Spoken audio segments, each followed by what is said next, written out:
je vais vous raconter le rêve d'une nuit. Bien plus qu'un rêve, c'est une vision. Celle d'un lieu féerique et chaleureux, un îlot de bien-être et de cœur, où règne le partage sans volonté de pouvoir ni de contrôle. Cet endroit fantastique est une cité étincelante qui m'a transportée dans l'enchantement d'un monde issu de l'amour inconditionnel. Ce lieu magique réside dans le cœur de chacun de nous et puise une énergie infinie, bienveillante et créatrice. Pour la diffuser sous forme de messages d'amour et d'espoir.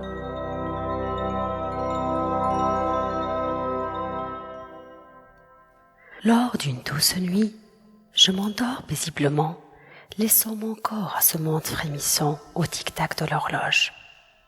Je pars, je m'envole avec pour unique bagage toute la richesse de mon être. Cet amour qui brûle au fond de moi et dont les flammes nourrissent l'espoir d'une civilisation humaniste avec pour seule quête la sagesse, une civilisation éthique et équilibrée entre intelligence et cœur.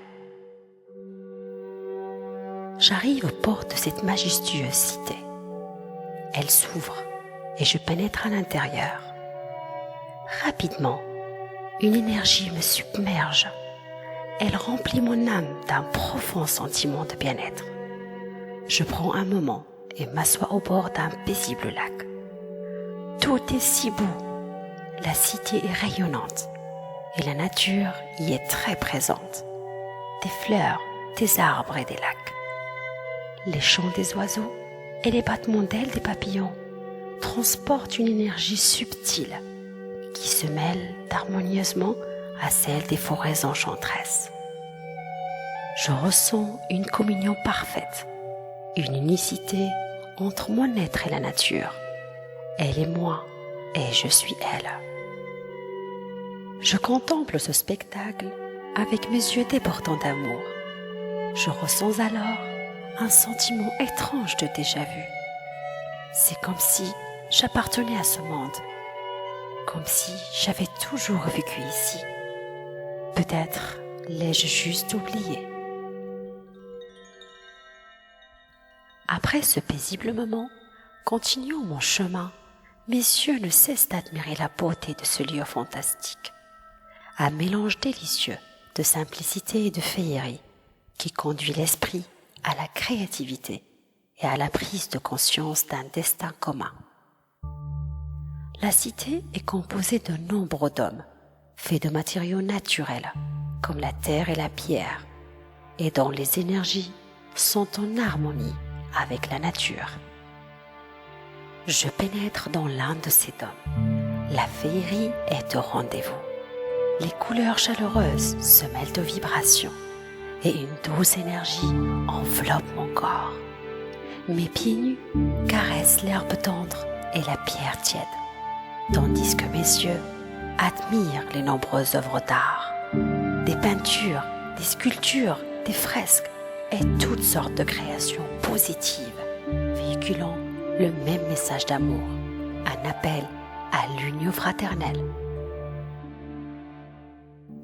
Au milieu de la grande salle, des personnes débattent ensemble dans une ambiance chaleureuse, partageant mutuellement leurs connaissances sur divers sujets issus de leurs expérimentations personnelles. Ils m'invitent à me joindre à eux. Je m'assois alors sur une des chaises présentes autour d'une magnifique table ronde. Une personne prend la parole et me dit que nous sommes ici pour apprendre et transmettre, car la connaissance n'a de valeur que si elle est partagée dans le but de servir l'humanité. Je ne suis ni inventeur, ni philosophe, ni scientifique, et pourtant, je me prends au jeu de l'enrichissement intellectuel et du partage du savoir. Les autres dômes sont tout aussi magnifiques. Alliant harmonieusement science et simplicité, ils m'ont transporté dans des univers magiques, riches de connaissances et d'expériences successives, essentielles à la prise de conscience du monde auquel nous appartenons. Beaucoup de sujets y sont traités, comme le partage des ressources, l'interdépendance, le recentrement et bien d'autres sur lesquels l'humanité devrait se concentrer pour sortir de son ignorance et briser les chaînes de l'esclavage moderne qu'elle endure. Ah, si elle pouvait voir toute cette splendeur, ces lieux de rassemblement des cœurs, ce rêve enfui au plus profond de chaque individu, encore aujourd'hui enchaîné par des désirs matériels et les émotions négatives. J'aimerais tant que les humains voient et comprennent qui nous sommes vraiment et de quoi nous sommes capables si nous décidions de nous unir. Quelques pas plus tard à l'extérieur, contemplant quelques biches qui s'abreuvent près d'un étang, je profite d'une légère brise, douce et subtile, au parfum de rose, en dégustant un des fruits sauvages, fraîchement cueillis. Sa saveur unique et enivrante est un somptueux cadeau de la terre. Il est si doux que j'ai l'impression de me nourrir de cette énergie créatrice. Quel délice! Ce merveilleux fruit, comme tout ce qui est consommé dans la cité, est produit sur place, dans le respect le plus total de toute forme de vie. Quel spectacle! Quelle chance d'admirer la perfection avec laquelle la nature met en œuvre ses forces et ses énergies de manière harmonieuse pour offrir ce qu'il a de plus beau. Ce ballet de couleurs, d'odeurs et de saveurs que sont les fleurs, les plantes et les arbres, alliés au chant mélodieux des oiseaux, au bourdonnement des abeilles et à la présence des plus petits insectes, est la démonstration extraordinaire de la manifestation de l'énergie qui compose toute chose.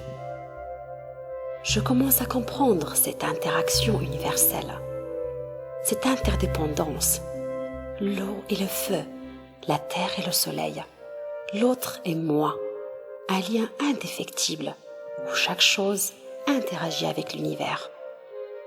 Qui suis-je? Pourquoi suis-je sur Terre? Tant de questions résonnent dans ma tête. Pourtant, je me dis que si le monde est si simple et beau, alors les réponses le sont aussi.